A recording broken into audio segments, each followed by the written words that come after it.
zellat gözünü bir zalim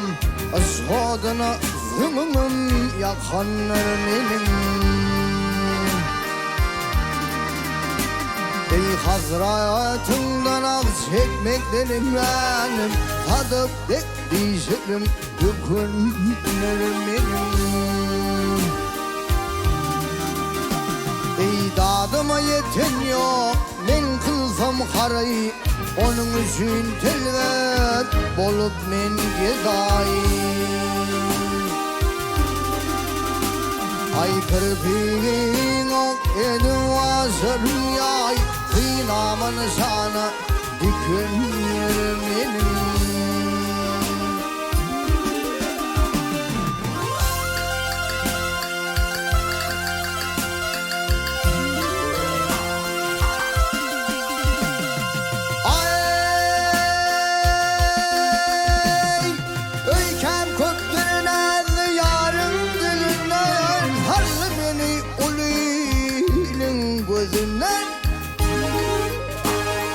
İki dünya ayrılmalıydım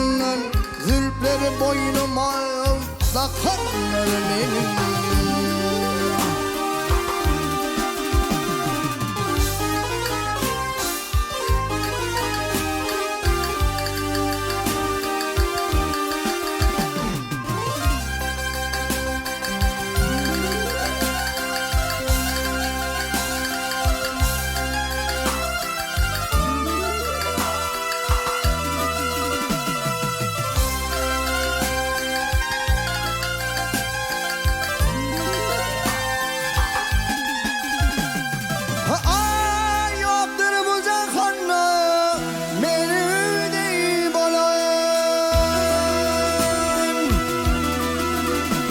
Ey hak ağzım senden demeyin yalan Ey kahar edip ıskın çirki bilen Gelip yar yine bu konur beni